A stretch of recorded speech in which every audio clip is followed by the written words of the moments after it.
나누는 시간, 마태복음 강해 111번째 시간으로 비유로 말씀하신 이유, 우리 주님께서 왜 많은 말씀들을 비유로 하셨는데 왜 비유로 하셨는지 주님의 깊으신 의도에 대하여 우리가 배우고 깨닫고 삶으로 살아낼 수 있는 능력을 얻게 되기를 간절히 소망합니다.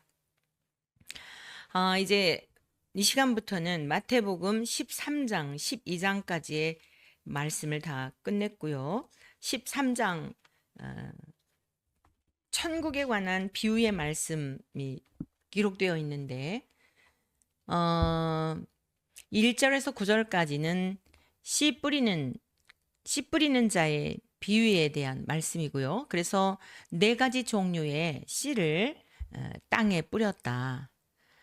그리고 이것을 통해서 주님이 우리에게 무엇을 말씀하시려고 하는지 함께 배웠으면 좋겠고, 24절에서 30절까지는 가라지 비유입니다. 또 31절에서 32절은 겨자씨 비유이며 33절은 누룩의 비유입니다. 44절은 밭에 감추인 보화의 비유이며 45절에서 46절은 값진 진주를 찾아 구하는 장사와 같은 그런 비유를 말씀하셨습니다. 그리고 또 47절에서 50절까지는 바다에 그물을 치고 물고기를 모는 그물과 같다. 천국이 그와 같다. 그리고 51절에서 52절은 새 것과 옛 것의 비유입니다. 다소 다른 장에 비해서 조금 이렇게 절이 긴 듯한 그러한 말씀을 할애하시며 천국에 관한 비유를 말씀하신 것은 그만큼 중요하다라고 하는 뜻이겠지요. 그리고 우리가 이 비유를 통해서 알 수 있듯이 사실 복음은 복잡한 게 아닙니다. 어려운 것도 아닙니다. 주님께서 너희가 어린아이와 같지 아니하면 결코 천국에 들어갈 수 없다 말씀하셨잖아요. 어린아이의 특징이 뭐죠? 어린아이의 특징은 첫째는 절대 의존성입니다. 우리가 이제 조금 자라면 자랄수록이 부모의 품에서 벗어나려 하죠. 친구들을 좋아하고 엄마 아빠가 안 계시면 뭐 큰일 날 줄을 알았던 아이들이 조금 자라게 되면 오히려 엄마 아빠가 곁에 있는 것보다 또래 아이들하고 어울리는 것을 좋아하는, 이것은 지금 우리의 후세대의 아이들의 문제만이 아니라 인류의 역사가 그렇게 다 흘러왔어요. 저와 여러분도 그랬습니다. 그런데 아래로 내려갈수록 어떻죠? 그 나이가 더할수록 말고 빼기를 하고 내려갈수록 어떠냐면 절대 의존적이에요. 부모님이 안 계시면 큰일 날 줄 압니다. 그뿐만이 아니죠. 이 아이들은요, 주는 대로 먹어요. 신생아는 말할 것도 없고요. 자의식이 있기 전에 그런 아이들 보면 그냥 주는 대로 먹습니다. 뭐 별걸 다 주어도 다 먹어요. 주는 대로 먹습니다. 전혀 자기들이 무엇을 결정하고 할 그런 의지가 없죠. 전적으로 의존하고, 그리고 부모를 또는 자기를 부양해주는 그러한 자들을 의지하는 것이 아이들의 특징입니다. 입양한 아이들을 어렸을 때부터 내가 너의 엄마야 라고 하면 당연히 엄마인 줄 알죠. 우리 주님께서 너희가 어린아이와 같지 아니하면 천국에 들어갈 수 없다는 말씀이 뭐예요? 오직 하나님만을 절대 의존하는 그러한 자가 되어야 한다. 절대 의존적이어야 한다. 또 어떻죠?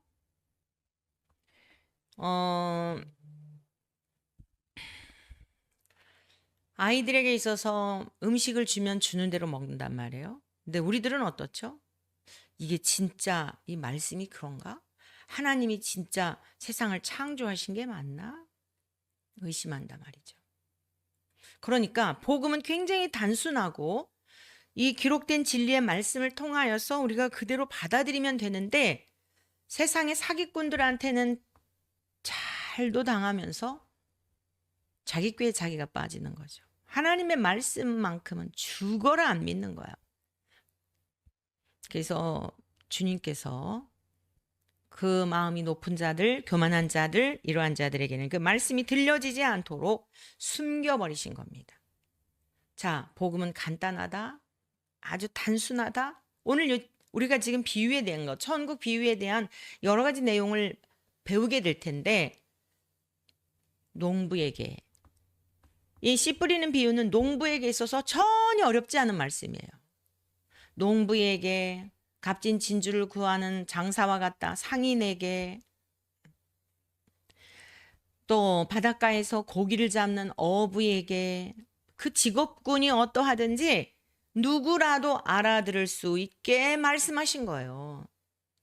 그런데 세상의 다른 것들은, 오물과 쓰레기는 다 그냥 철썩철썩 믿으면서 하나님만큼 믿지 않는 인간의 이 죄성으로 인하여 하나님의 말씀이 어렵게 느껴지는 거예요. 그래서 저와 여러분들이 끊임없이 어린아이와 같이, 우리를 창조하신 하나님 아버지 앞에 어린아이와 같이 의심 없이, 가감 없이 사람의 소견을 쫓아다니지 말고 성경에 기록된 대로, 그리고 이 성경 말씀, 오리지널 그 말씀을 우리의 마음에 심기어서 잘 깨닫지 못하는 부분은 아버지께 남겨두고, 그리고 깨닫도록 성령님을 구하고 예수 그리스도의 이름으로 구할 때 아버지께서 들어주심을 약속하셨으니, 우리가 기록된 말씀대로 믿고 따르게 되면 곁길로 갈래야 갈 수가 없어요.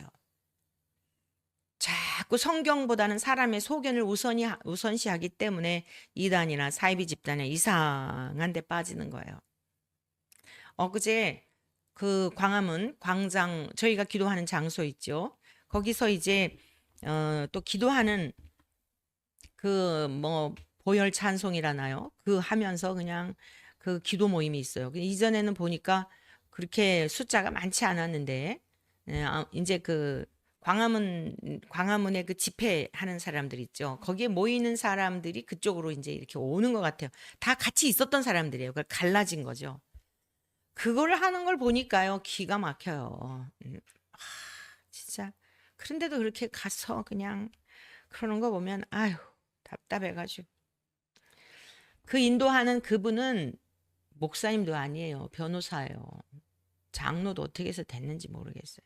그 천암흑이라고 하는 그 집단에서 그랬는데, 아유, 참, 이렇게 미혹되는 거 보면 너무너무 안타까워요. 세상을 바라보면 한숨이 나올 수밖에 없습니다. 그러나 진리를 구하여 찾는 자들은 많지 않습니다. 저와 여러분들은 흔들리지 말고 말씀대로 믿고 주님 인도하시는 대로 따라가는, 그래서 낮에는 구름 기둥, 밤에는 불 기둥으로 이스라엘 백성들이 광야 생활할 때 그렇게 인도하셨지만, 지금은 하나님의 말씀으로 우리를 인도하세요. 주의 말씀은 내 발의 등이요 내 길의 빛입니다. 말씀을 알아야 우리가 시대도 분별하고 준비도 할 수 있고 미혹을 당하지 않을 수 있고 끝까지 바르게 제대로 잘 믿어 아버지의 나라를 이룰 수 있다라고 하는 것을 말씀드리면서, 비유로 말씀하신 것은 사실 여러 가지 비유로 말씀하셨지만 누구라도 알아들을 수 있는 말씀인데, 인간들이 마음이 교만하고 딱딱하고 강팍하고 세상에 다른 건 다 믿는데 하나님 말씀만을 싫어하기 때문에 이렇게 어렵게 느껴지는 것이며, 또 비밀로, 아니 비유로 이렇게 말씀하셨다. 이것을 결론적으로 말씀을 드리면서 마태복음 13장 10절에서 13절의 말씀인데요. 마태복음 13장 10절에서 13절 제가 읽어드리면서 말씀 나누겠습니다. 제자들이 예수께 나와 이르되 어찌하여 그들에게 비유로 말씀하시나이까? 대답하여 이르시되 천국의 비밀을 아는 것이 너희에게는 허락되었으나 그들에게는 아니 되었나니, 무릇 있는 자는 받아 넉넉하게 되되 없는 자는 그 있는 것도 빼앗기리라. 그러므로 내가 그들에게 비유로 말하는 것은 그들이 보아도 보지 못하며 들어도 듣지 못하며 깨닫지 못함이니라. 뭐라고요? 천국의 비밀을 허락받은 자가 있다는 말씀입니다. 자, 예수님이 많은 말씀들을 비유로 이제 하셨는데요. 제자들이 궁금했어요. 그래서 어찌하여 비유로 말씀하시지요? 라고 묻습니다. 주님께서 대답하시기를 천국의 비밀을 아는 것이 너희에게, 주님께서 택하신 제자들에게 허락되었다는 거예요. 그들에게는 아니 되었나니. 자, 천국의 비밀을 아는 것이 제자들에게는 허락되었는데 서기관이나 바리새인이나 오히려 제자들보다도요. 베드로, 야고보, 요한 이런 사람들보다도 마태라든가 이 마태복음을 기록한 마태도 세리였죠. 오히려 훨씬 더 이들보다도 바리새인이나 서기관들이 성경에 대해서 잘 알 수 있고 성경에 대해서 더 그 깊은 뜻을 이해할 수 있는 여건이었고 상황이었고 배경이었고 환경이었어요. 근데 그들에게는 허락되지 않았다는 거예요. 감추어졌다는 거예요. 왜 그렇다고요? 마음이 강팍하고 교만하고 절대로 내 의는 깨트리지 않고 내가 믿고 싶은 대로 믿고자 하는 마음 때문에 그냥 하나님께서 알았어. 너희들 마음대로 해. 너희들 믿고 싶은 대로 믿어. 이게 여러분 유기된 거거든요. 유기견 뭐 유기묘 그런 얘기 들어보셨죠? 버려진 거예요. 방치된 거예요. 집을 떠나는데도 주인이 찾아내지 않고 내버려 두는 거예요. 얼마나 불행합니까? 짐승들도 불쌍하잖아요. 하나님께서 그냥 유기시켰다고 한다면 알았어. 너희들 마음대로 살아봐 라고 한다면 얼마나 하나님 앞에 쇠심줄 갖고 속 썩였으면 그렇겠어요. 그래서 그냥 너희들에게 가난한 마음을 가지고 지금 내가 여러분 예수님이 제자들을 부르실 때 모습이 화려했을까요? 뭔가가 막 대단한 막 이런 모습이었을까요? 아니에요. 감추어진 자의 모습이죠. 볼품 없고 주 앞에서 자라나기를 연한 순 같아서 흠말 만한 것도 없는 모습이셨어요. 그런데 주님께서 너희를 나를 따를래? 라고 하니까 모든 것을 버려두고 따르는 거예요.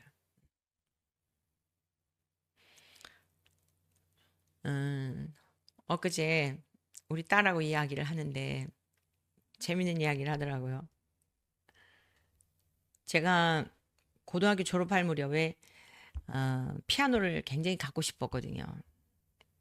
피아노가 너무너무 갖고 싶어서 이제 제가 서울에 와서 공부를 했고 부모님은 시골에 계신데 형편을 잘 알잖아요. 그리고 또 일찍 부모님하고 관계가 이제 이렇게 떨어져 살게 되니까 철이 들잖아요. 근데 피아노가 너무 갖고 싶은 거예요. 근데 꾀를 냈어요. 어떻게 하면 피아노를 살 수 있을까 생각을 해보니까 뜬금없이 사달라 그러면은 그 시골에 계신 분들이 피아노 사줄 돈이 어디 있어요. 또 오빠 집에 함께하고 있었지만 나를 데리고 있는 것만도 고마운데 먹여주고 재워주고 그것만도 고마운데 이렇게 해서 음, 5만 원을 모아가지고 그때 당시에 중고 피아노가 30만 원이었어요. 5만 원을 모아가지고 보태서 낙원 상가에 가보니까 30만 원이면 산다 그래가지고 5만 원을 적금을 들어서 그리고 보태서 피아노 사달라고 하면 누군가 사주지 않을까라는 생각을 한 거예요. 그래서 은행에 가서 5만 원을 모으려면 얼마씩 넣어야 되나, 한 달에 얼마씩 넣어야 되나를 물어봤어요. 그랬더니 뭐 몇천 원씩 넣으면 이렇게 얼마 동안 그 기간을 정해서 5만 원이 만들어지더라고요. 그래가지고 이제 적금을 들기로 알아만 보고 그리고 이제 왔는데 그 주간에 교회를 갔어요. 교회를 갔더니 목사님께서 그때 막 교회가 양적인 성장이 있었을 때예요. 전 그걸 나중에 보니까 그게 진정한 부흥은 아니었어요. 그 열매를 통해 알 수가 있죠. 자, 아무튼 그래가지고 이제 그날 그 주간에 교회를 갔는데 은행에 가서 얼마씩 넣고 5만 원을 만들려고 하고 갔는데 아니 건축허금 작정서를 다 돌린 거예요. 주보 사이에 간지에 끼워가지고. 그래서 그거를 받아들이는 순간 너무너무 기쁜 거예요.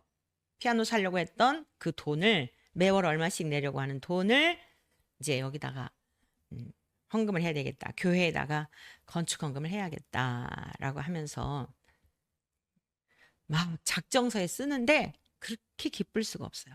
여러분, 이 하나님이 그때 이미 받으신 것 같아요. 그러면서요, 제가 이제 피아노를 그 작정을 하고 얼마 있지 않아서 시골에서 아버지가 올라오신 거예요. 저는 중요한 거는 아무한테 상의를 안 해요. 왜냐하면 마음이 흔들릴 수 있으니까, 생각이 다를 수 있잖아요.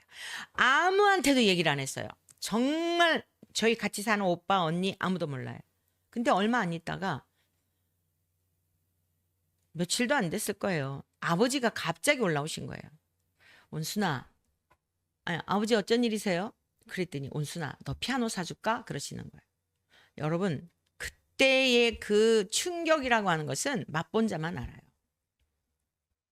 이거 뭐지? 깜짝 놀래가지고 웬 피아노요? 그랬더니 아니 몇 해 전에 돈을 30만 원을 빌려줬거든. 그런데 5년이 지났는데도 안 갚더라고. 그래 이제 아이고 띄어먹었나 보다 하고 잊고 있었는데 33만 원을 가지고 왔더래요. 그래서 이 돈을 어디다 쓸까 하고 생각을 해보니 네가 고등학교 졸업하고 집에서 옛날에는 이제 전공하지 않아도 개인 레슨이 가능했거든요. 집에서 하는 이들이 많았어요. 그래서 너 집에서 이거 피아노 하나 새 거는 못 사줄 것 같고 이쯤이면 중고 피아노 살 수 있지 않을까? 아니 시골에 계신 분이 어떻게 중고 피아노 값을 알 수 있을까요? 그래서 다른데 이거 갖고 있다가 보면 다른데 쓸까 싶어 갖고 얼른 너 피아노 사주려고 갖고 올라왔다. 가서 알아보거라. 30 그래서 제가 그때 순간적으로 아이 괜히 중고 피아노 생각했네 이랬어요. 그래가지고 33만 원짜리 그 피아노를 사게 됐죠. 사실 그때 제가 이제 자주 시골에 내려간 이야기를 하는데 그거보다 먼저 물질을 통해서 하나님을 경험한 거예요. 와, 하나님 살아계시구나. 와, 놀랍다, 무섭다. 그러면서요, 하나님 앞에 헌금을 드리는 그 기쁨을 경험하게 되었어요. 근데 왜 이제 그 얘기가 나왔냐면 어제 우리 딸이 요즘 하는 일이 이렇게 막 아이들에게 소문이 나가지고 이제 그러면은 자연히 예, 수입도 많아지잖아요. 그리고 막 그 상담하는 게 꽉 차가지고 뭐 막 이제 몇 달 있다가 해야 되고 이런 상황이 되고 하니까 몸은 피곤하지만 이제 그 보람도 있고 그렇겠죠. 그래서 제가 그런 얘기를 한 거예요. 주님께서 주시는 것에 대하여 자꾸 드리는 기쁨을 경험하도록 해라. 그러면서 제가 이제 이런 이야기를 했더니 에, 엄마는 사이비를 만나지 않은 게 참 감사한 일이래요. 그래서 얘야, 네가 보기에 내가 그러냐? 내가 얼마나 의심이 많은 사람인데, 내가 얼마나 검증을 필요로 하는 사람이고 합리적이고 논리적인 사람인데, 그런데 내가 그 지금 피아노 헌금 그 사건을 이제 이야기해 준 거죠. 그때 내가 내 인생을 이분에게 다 맡겨도 되겠다. 아까울 게 없겠다. 아무한테도 얘기를 안 했는데 내 마음을 알아주시는구나. 내 중심을 보시는구나. 사실은 그때 시골에 가기 전에 그 사건이 있었고 그 물질로 인하여서 그 다음에 얼마나 하나님이 그 신학교를 다니면서도 집에서 저는 학비를 대준 게 아니에요. 여자라고 학교 못 가겠다 그랬잖아요. 첫 학기만 대줬는데 한 학기 등록금이 35만 원, 37, 8만 원 이럴 때였거든요. 그때 80년대에. 한 달 수입이요 50만 원일 때가 있었어요.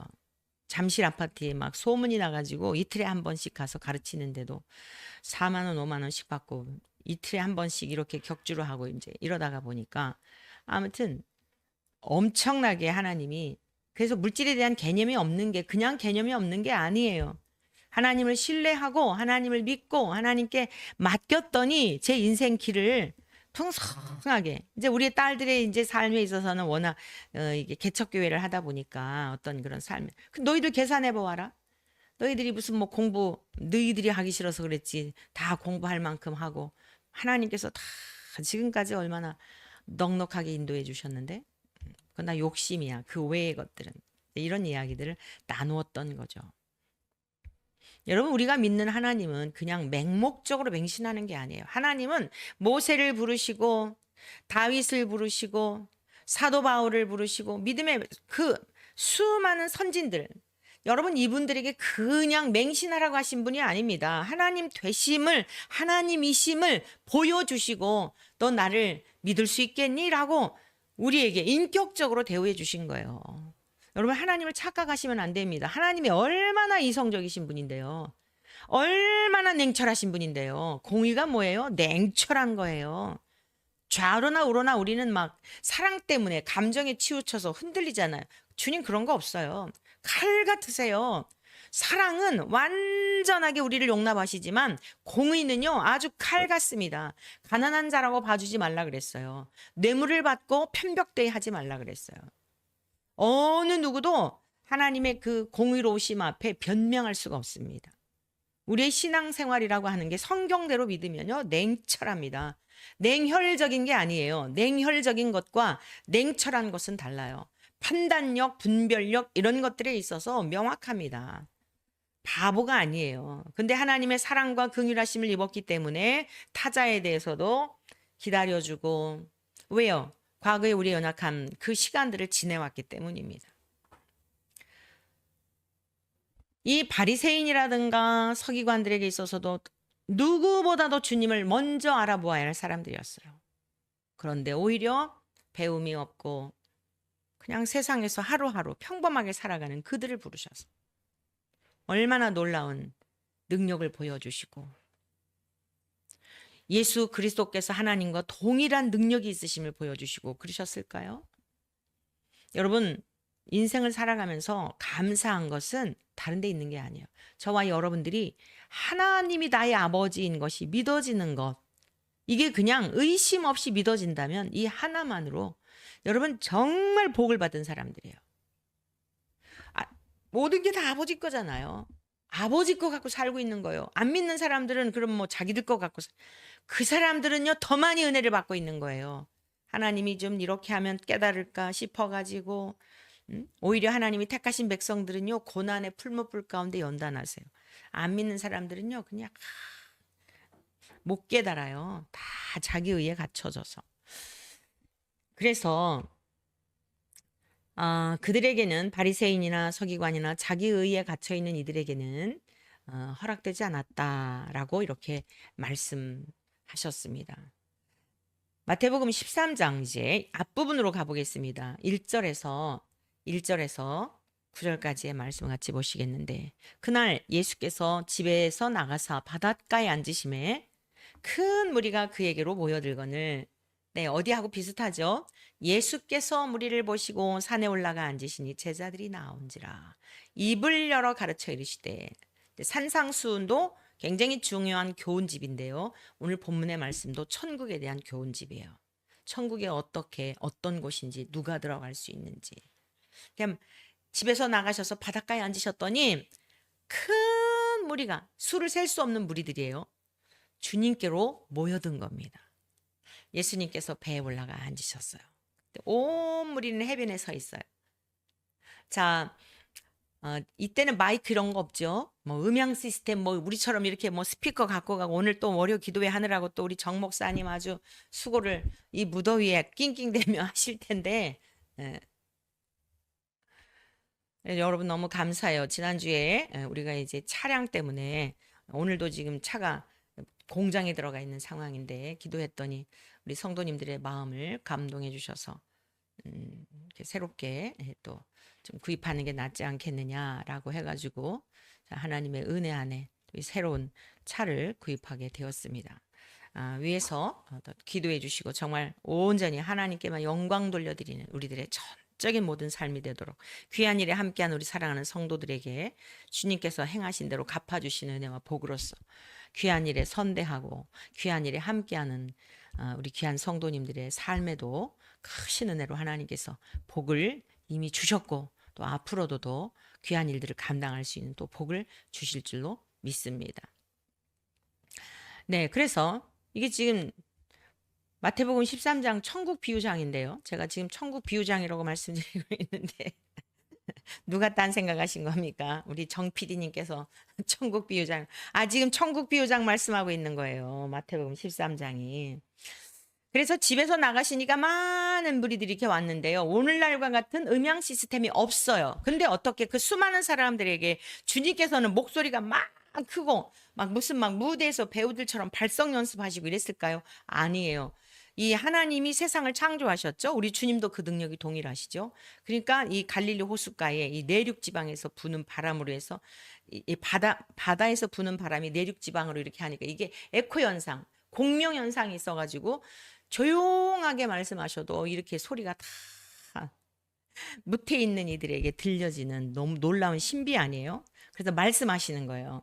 잘 들어보세요. 예수께서 비유로 여러 가지를 그들에게 말씀하여 이르시되 씨를 뿌리는 자가 농부죠. 씨를 뿌리는 자가 자, 이 바구니에다가 대고 이렇게 이제 씨를 뿌리는 겁니다. 나가서 뿌릴새 덜어는 이 뿌리다가 보니까 길가에도 떨어지는 거예요. 밭에 뿌렸는데 길가에 떨어지는 경우도 있잖아요. 막 이렇게 막 하나씩 심는 게 아니니까 막 뿌리는 거예요. 복음을 무작위로 막 뿌리시는 거예요. 지금 우리 주님이 이 무리들에게 이 무리들이 뭐예요? 밭이에요. 그러니까 우리 주님이 무작위로 막 뿌리시는 겁니다. 그런데 너희들 중에 어떤 사람은 길가와 같은 사람이 있다.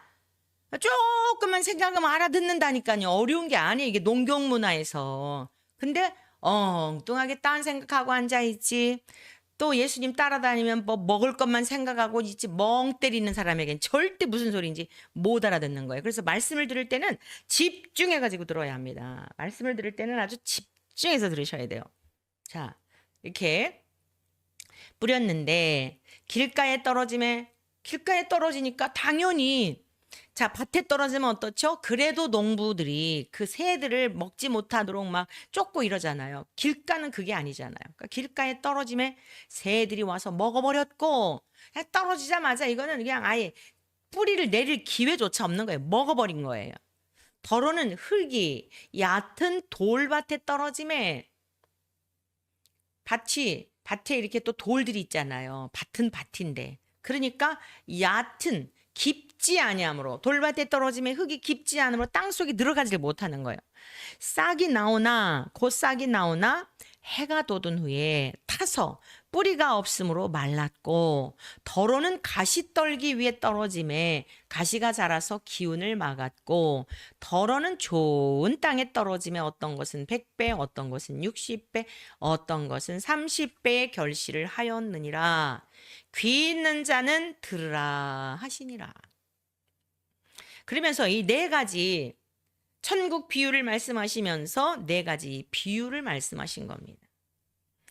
앞서 말씀드렸듯이 우리 하나님은 성품이 사랑이시고 긍휼이 끝이 없으세요. 사람을 걸려 넘어지게 하는 분이 아니에요. 근데 예수님은 그 하나님 아버지와 똑같은 성품이세요. 그러니 이 땅에 오셔가지고 말을 어렵게 하고 베베 꼬여갖고 사람들을 약 올리게 하려고 오셨을까요? 그런 분 아니에요. 그런 유치한 분이 아니에요. 이 세상 신학자라고 하는 사람들도 보면은요, 막 요즘 전부 하나님의 말씀을 왜곡해갖고 동성애 문제 다 그런 거 아니에요? 아주 그냥 자기들도 이게 논리가 정리가 안 돼가지고 말만 많아요. 말만 굉장히 많은데 논리를 막 비약시켜가지고. 아니 뭘 성경을 비약시키게 뭐가 있어요? 하나님이 세상 창조하셨다. 하나님이 남자와 여자로 창조하셨다. 얼마나 단순 명료해요. 그리고 지금 우리가 살면서 남자와 여자밖에 없잖아요. 어디 중간치기 사람이 어디 있어요? 그건 자기들이 그렇게 스스로 생각하고 스스로 그렇게 살려고 하는 것이지. 누가 보더라도 다 남자와 여자뿐이잖아요. 중간 인간이 어디 있어요? 간성애가 있대 또 간성애. 중간치기 사람이 있대요. 말 같은 소리들을 도대체 해야지. 거기에 또 쫓아다니는 인간들은 또 무슨 생각을 갖고 있는 거래요? 아주 간단해요. 복잡하질 않아요. 빛과 어둠의 세계뿐이다.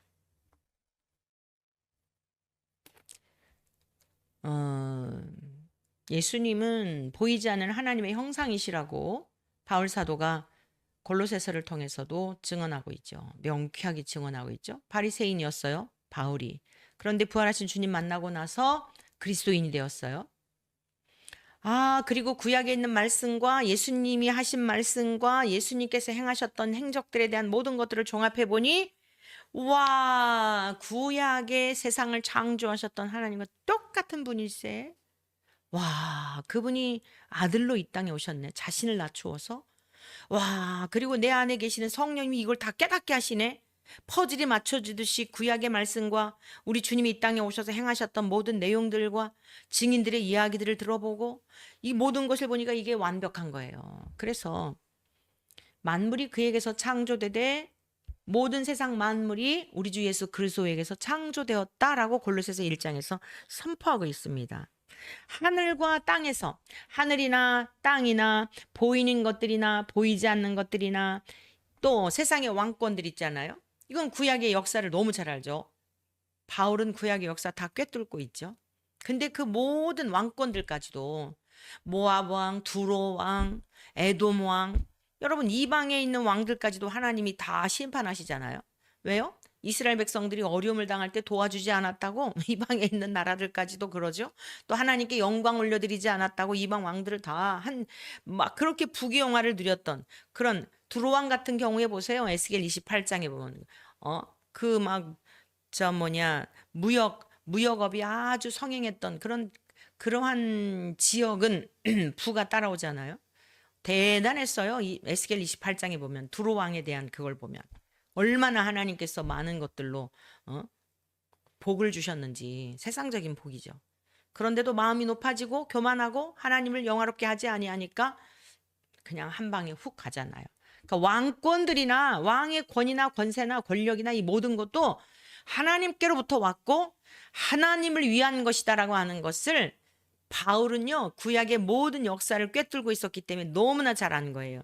지금 로마의 속국으로 있지만 그리고 로마의 치하에 있었을 때이지만 바울이 생존했을 때 말이에요. 그렇지만 그러한 모든 권세도 하나님에게 있음을 알고 있었던 거예요. 그래서 로마서에 있는 말씀을 통하여 뭐라 그래요? 너희는 세상에 있는 권세자들에게 순복하라. 하나님께서 권세를 주시지 않으면 권세를 얻을 수가 없다는 거예요. 그러니까 뭐 요즘 하여간 나라에 되어지는 여러 가지 일들 보면 정말 개가 난다고 뭐 그냥 답답하고 뭐 막 그런 것 같지만 우리는 낙심할 필요가 없어요. 그 주권은 하나님께 있기 때문에. 그래서 계속 하나님의 뜻을 구하고 왜 이런 환경을 허락하셨는지 어떻게 하나님의 뜻을 이룰 수 있는지 하나님의 나라와 의의를 이루는 일에 관심을 갖고 그리스도인은 낙심할 게 아니라 더 그들보다 위에서 바라봐야 돼요. 위에서 멀리 볼 수 있잖아요. 아래도 볼 수 있잖아요. 그러니까 그냥 저렇게 뭐 국회의원들이 맨날 싸움박질이나 하고 청문회 하는 거 보면 아주 그냥 기가 막히고 그럴지라도 하나님의 뜻을 청문회를 보면서도 기도해야 돼요. 하나님 뜻이 어디 있으신가요? 하나님의 나라와 의가 이루어져야 할 나라가 저 지금 집권자들에 의해서 정치 지도자들에 의해서 위정자들에 의해서 너무 기가 막힌 모습을 우리가 보고 있습니다. 주여 뜻이 어디 있나요?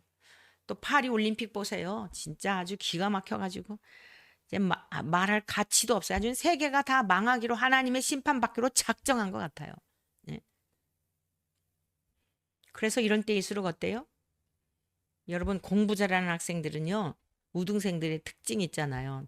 남들이 놀 때 안 놀아요. 뭐 물론 놀면서 공부했다는 아이들도 있지만 그 아이들 나름대로의 학교 갔다 와서 일찍 자고 밤에 피곤한 거 쉬고 밤에 공부하는 학생도 있고 방학 동안에 있잖아요. 다들 놀러 가고 들러산으로 할 때 안 놀러 다녀요. 우등생이 많아요. 여러분 신앙의 우등생이 되는 저와 여러분 되시기를 축복합니다. 타락의 물결이 막 그럴 때 이런 때일수록 더 하나님의 말씀을 가까이 하고 하나님의 뜻을 구하면은요. 우리는 다른 사람은 두려워 떨고 불안해하고 어쩌고 저쩌고 하지만 우리는 주님 나라를 향해 계속 달려갈 수가 있는 거예요. 더 오히려 그 영광스러운 꺼린 앞에 이거 있잖아요. 개주할 때 하고 우리가 운동선수라 그랬죠. 바울 사도가 그럴 수 있는 거예요. 계속적으로 영으로 기도하면서 하나님 말씀 묵상하면서 준비하셔야 돼요. 제가 어제 우리 양육 목장의 리더들 양육하면서도 잠깐 이야기를 나눴었는데 몇 해 전에 우리 가족들이 이제 제주도에 여행을 다녀왔어요. 근데 그 기상 이변으로 인해 가지고 제주도에서 그런 상황이 되면 이게 뜨면은 안 되는데 이게 뜨면은 안 되는데 무슨 용기인지요 글쎄 아유 이 비행기 이 운전하시는 분이 글쎄 그 바람이 불고 막 비가 오고 이러는데 그걸 이륙을 한 거예요. 그런데 서울로 오는 중에 막 얼마나 요동치는지 장난 아니었어요. 막 아이들이 소리 지르고 막 우리 뭐 딸들도 또 근데 우리 손녀딸이 엊그제 만났는데 그 얘기를 하는 거야. 그걸 기억하고 있더라고요. 한 7살쯤 이렇게 됐을 때인 것 같은데 기억하고 있는 거야. 할머니는 할머니는 기도하고 있었대요. 그리고 뭐 저는 어땠고 이모는 어땠고 뭐 엄마는 어땠고 그러는데 할머니는 기도하고 있었대요. 제가 고마웠어요. 아이가 그걸 기억하고 있구나. 그 비행기가 요동치면서 막 정말 아주 혼미케 하는 그런 상황인데 이 어린아이 기억 속에 할머니는 기도하고 있었다. 근데 더 웃기는 게 뭔지 알아요? 우리 정 목사님이 옆에서 저는 그런 생각했어요. 기도하면서 주님 정말 우리들의 저 사명도 다 되고 수가 다 돼서 데려가실 거면은 모두 다 동일하게 가족 모두를 데려가 주세요. 그 같이 다 있어서 너무 좋더라고요. 한편으로는 그랬는데 정 목사님은 무슨 생각을 했냐면 그날 그래요. 아, 이 보험금 나오면 누가 타지? 가족이 다 가서 그랬다는 거야. 역시 남자들은요, 굉장히 경제적이고 계산적이에요. 자, 항상 지금 이 시대가 이렇게 타락의 물결이 더 깊어갈수록 저와 여러분들은 거기에 끌려다니지 말고 어떻게 하면 하나님을 더 기쁘시게 할까? 어떻게 하면 하나님 마음을 흡족하게 해드릴까? 여기에 관심을 가지시고요. 더 준비하는 거예요. 응? 그러면 반드시 하나님이 채점하시는 날이 온다니까요. 심판하시는 날이 온다고요. 우리는 영생의 부활로 하나님을 대적했던 악한 무리들은 영벌의 부활로 그뿐만이 아니죠. 의로운 주의 백성들이 행했던 모든 일에 대하여 또 상급으로 갚아주시는 그날이 있어요.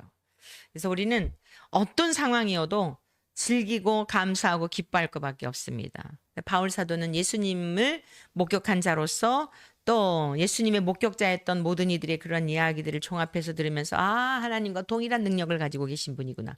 세상의 왕권들이나 주권들이나 이 세상의 모든 권세들이나 통치자들이나 이 모든 것들이 다 하나님을 위해서 그리고 하나님께로부터 우리 주 예수 그리스도께로부터 말미암아 창조되었구나. 이걸 깨닫게 된 거예요.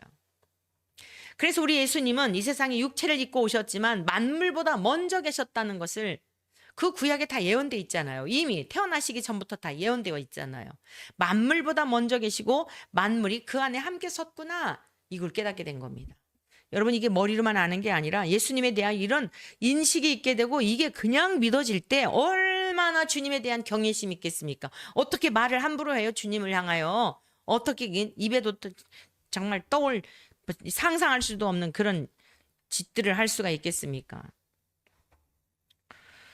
그러므로 예수님은 우리의 체질을 너무도 잘 아신다. 육체를 입고 하나님과 동일한 본질을 가지신 분이지만 동일한 본성을 갖고 성품을 가지신 분이지만 육체를 입고 오셨 까닭에 우리의 모든 체질을 알아요. 그래서 알아듣지 못할 말씀을 하신 게 아니다 이겁니다. 쉽게 말씀드리면 우리의 체질을 아시기 때문에 힘들게 말씀하시고 힘들게 하려고 하시는 것도 아니고 못 알아듣게 하려고 하는 것도 아니다. 누구나 쉽게 알아들을 수 있도록 하였지만 왜 그러면 이들이 깨닫지 못한다고요? 로마서 서두에 잠깐 말씀드렸으나 좀 더 우리가 살펴보겠어요. 로마서 1장 18절 19절의 말씀입니다. 하나님의 진노가 불의로 진리를 막는 사람들의 모든 경건하지 않음과 불의에 대하여 하늘로부터 나타나나니 이는 하나님을 알만한 것이 그들 속에 보임이라. 하나님께서 이를 그들에게 보이셨느니라. 하나님을 알만한 것이 그들 속에 보였다는 거예요. 하나님께서 이를 그들에게 보이셨다는 거예요. 누구에게요? 믿는 사람들에게만요? 아니요. 모든 사람들에게. 그래서 20절에는 이렇게 기록되어 있어요. 창세로부터 그의 보이지 아니하는 것들 곧 그의 영원하신 능력과 신성이 그가 만드신 만물에 분명히 보여 알려졌나니 그러므로 그들이 핑계하지 못할지니라. 만물 가운데 하나님께서 만드신 신성을 다 보이셔서 누구도 핑계할 수 없다는 거예요. 믿는 사람만 믿게 되어 있는 게 아니라는 거예요. 여러분 안 믿는 사람들도요. 스티브 잡스 아시죠? 애플사의 창립자였던 그도 원래 기독교인이었어요. 그래서 나중에 이제 무신론자로 그랬는데 여러분 대부분 유명한 사람들 있죠? 다 교회 다니. 미국은 또 특별히 기독교 국가잖아요. 그 하나님의 영광을 위해서 주신 건데 그것을 자기들을 위해 살고 자기들의 영광을 누리고 다 영광을 갈취하다가 보면 결국 대적자가 되는 겁니다. 우리 대한민국도요. 요즘 성경학교 기간이잖아요. 성경학교 어린 시절 안 가본 사람이 몇이나 있겠어요. 부활절날 옛날엔 더더욱 그랬죠. 요즘은 워낙 먹거리가 풍성하니까 뭐 그렇지만 옛날에는 막 계란 하나가 얼마나 소중했어요. 사탕 하나 뭐. 하나님을 알만한 것이 다 있어요. 어린 시절 교회 가서 하나님에 대하여 듣게 하시는 기회도 주셨었고 만물을 통해서 농부가 농사를 지으면서 물고기를 낚는 어부가 고기를 낚으면서 조금만 생각해 보면 다 공짜로 갖다 먹는 거 아니에요? 인간이 하는 건 뭐예요?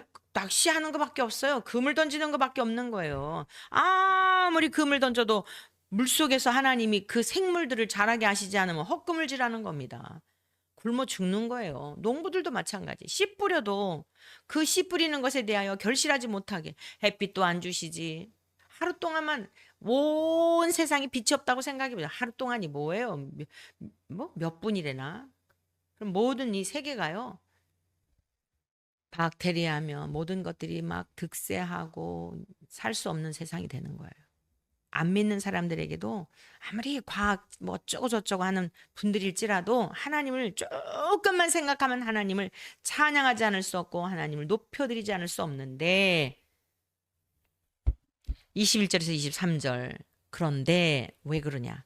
하나님을 알되 하나님을 영화롭게도 아니하며 감사하지도 아니하고 오히려 그 생각이 허망하여지며 미련한 마음이 어두워졌나니 스스로 지혜 있다 하나 어리석게 돼요. 네. 하나님을 알되 하나님을 영화롭게 아니한다는 거예요. 안 믿는 사람들도 알만한 게 다 있어요.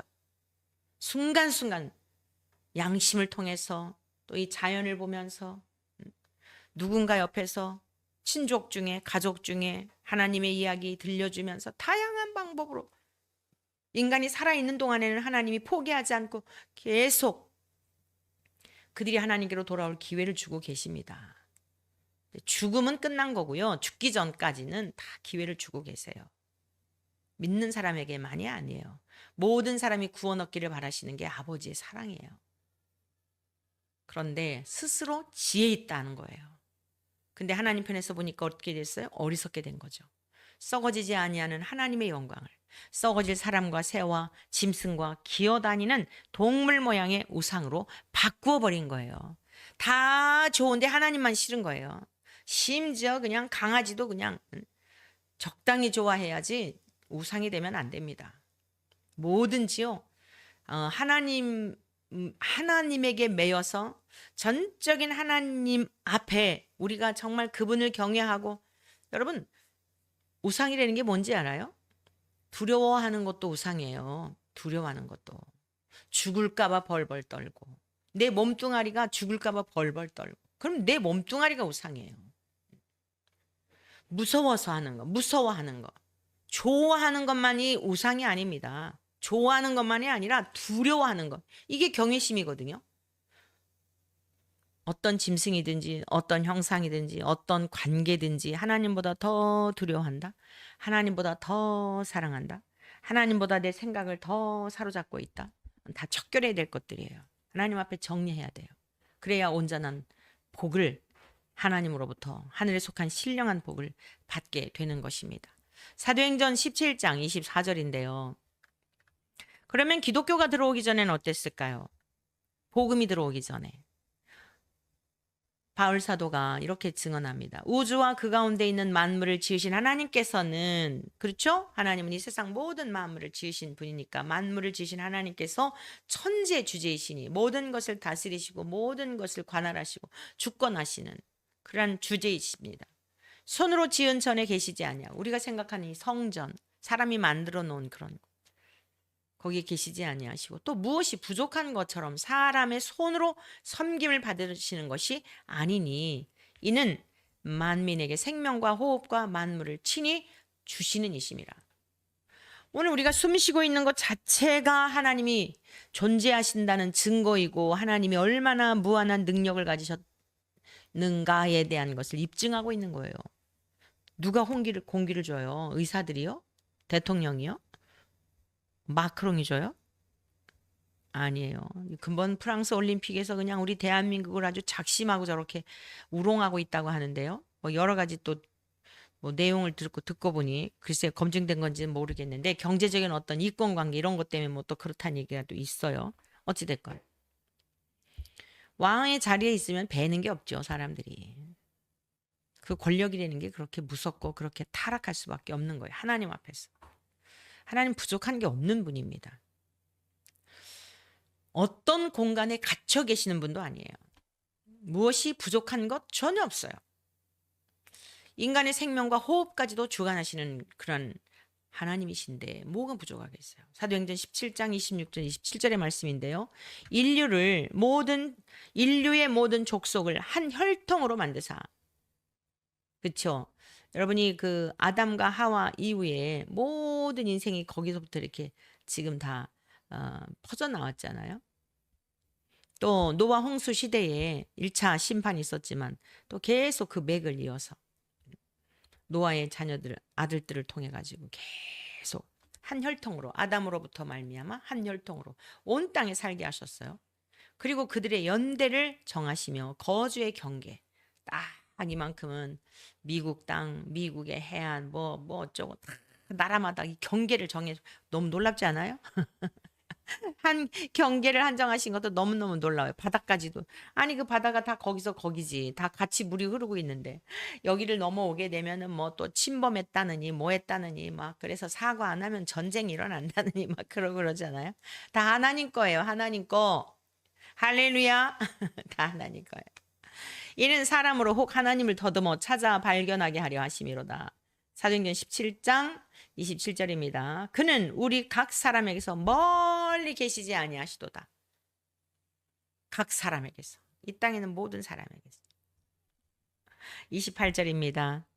우리가 그를 힘입어 살며 거동하며 기동하며 존재하느니라. 너희 시인 중 어떤 사람들의 말과 같이 우리가 그의 소생이라. 네, 하나님으로부터 우리가 태어난 거예요. 29절 이와 같이 하나님의 소생이 되었은즉 하나님을 금이나 은이나 돌에다 사람의 기술과 고안으로 새긴 것들과 같이 여길 것이 아니니라. 무슨 형상을 만들어 가지고 거기 가서 막 빌고 뭐 수곡물에 절을 하고 이래 안 된다는 거예요. 알지 못하던 시대에는 예수 그리스도께서 이 땅에 오시기 전에 하나님이 간구하셨거니와 이제는 어디든지 사람에게 다 명하사 회개하라 하셨으니 복음이 이제 처처에 들어갔죠. 땅끝까지 거의 들어갔다 그래요. 땅끝까지 복음이 전파되면 주님 오신다 그랬습니다. 그래서 이 세상에 종말이 가까운 게 뭐냐면 제일 중요한 근거가 뭐냐면 거의 미 전도 종족들에게까지 복음이 전파되었기 때문이에요. 저는 여러 번 말씀드렸지만 살아생전에 공중에서 주님 배울 소망을 갖고 살아가요. 그리 아니하셔도 감사하지만 여러분들도 그런 소망을 가지시고 정말 치열하게 우리의 전부를 다 걸고 신앙생활에 정진할 수 있기를 바랍니다. 그 다음에 알지 못하던 시대에는 하나님이 지나치셨다는 거예요. 그냥 눈 감아주셨다는 거예요. 이제는 어디든지 사람에게 다 명하사 회개라 하셨습니다. 회개하라. 이는 정하신 사람으로 하여금 천하를 공의로 심판할 날을 작정하시고 이에 그를 죽은 자 가운데서 다시 살리신 것으로 우리 주 예수 그리스도께서 죽은 자 가운데서 다시 살리신 것으로 모든 사람에게 믿을 만한 증거를 주셨습니다. 목격자가 있잖아요. 부활의 증인들이 500여 명의 목격자가 있었고 성경이 기록되어서 계속 성령의 진리의 성령님을 통하여 전파되고 있잖아요. 아무도 핑계할 수 없다는 거예요. 말씀을 맺겠습니다. 주님께서 말씀하신 천국에 대한 비유 13장 천국에 대한 비유인데 어려운 게 아니라고요. 인간들이 어렵게 만들었고 마음을 딱 닫아두고 있기 때문에 어려운 거예요. 그래서 항상 우리가 이제 그 뒷부분에 이 비유에 관한 말씀의 의미를 배우게 될 텐데 정말 우리가 어린아이 같은 마음 하나님과 나와의 관계성 속에서는 절대 의존적인 믿음 하나님의 말씀을 믿고 신뢰하는 것에 있어서는 의심하지 않고 주의 말씀을 그대로 믿는 우리 안에 내주하시는 성령님을 의하여 해석되고 그 말씀의 뜻이 무엇인지를 깨닫도록 우리가 기도하면서 주님 나라 갈 때까지 이 훈련은 멈추면 안 되는 겁니다. 다 이루었다고 생각하는 사람 없어요. 아무리 과거에 열심히였어도 끝까지 하지 않으면 의미가 없는 거예요. 끝까지 한결같은 믿음으로 첫사랑을 잃어버리지 말고 주님의 나라에 갈 때까지 승리하는 우리 모두 되시기를 주의 이름으로 축복합니다.